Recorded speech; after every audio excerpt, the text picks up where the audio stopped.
I'll get some water, sir. Please. I have promised the people of this country that, ma'am, thank you.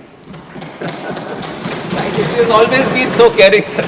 Like a mother, always. Thank you, ma'am. So, when we look deep, it is not about just creating the infrastructure, but it is about connecting them also. Now, you can spend a lot of money, you can create the infrastructure, you can create more. Under the leadership of Modi ji, aviation is not just looked upon as how many.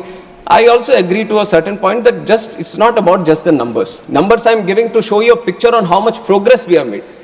But if you look at the true sense on why we want to promote aviation, why we want to make it one of the best sectors in the country, in the whole world, because when we talk about aviation, we talk about tourism. When we talk about aviation, we talk about economic activity.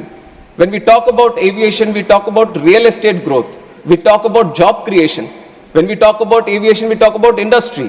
When we talk about aviation, we talk about commerce, we talk about trade. And we talk about aviation, we talk about culture. And when we talk about aviation, we talk about agriculture also. And that is why aviation is a very important nodal sector that needs to be given that push. And with this idea, I'll get some water, sir. Please. And it is with this idea that the whole aviation sector has been thoroughly, deeply understood on what the true potential India can have. And we have seen that there are multiple gaps also.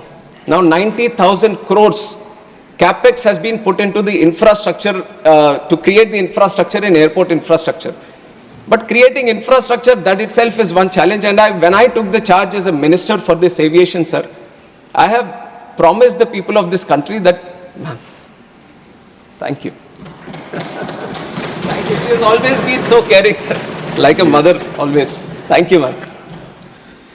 So, when we look deep, it is not about just creating the infrastructure, but it is about connecting them also. Now, you can spend a lot of money, you can create the infrastructure, you can create more airports, but the ultimate challenge, thank you. The ultimate challenge is how do you connect? And that is where, bringing in all the aspects of the government, we created the UDAN scheme, which is Uday Desh Ka Aam Nagrik.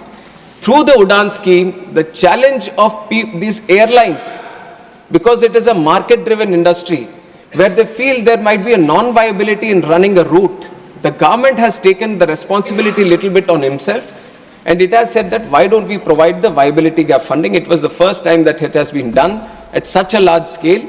And through the UDAN scheme, now we have started 609 routes in the country in just 8 years span of time. Nowhere in the world you would have seen such a scheme, which has been run by the government itself, so that the non-viable routes, the airlines can come and start the routes and facilitating the routes.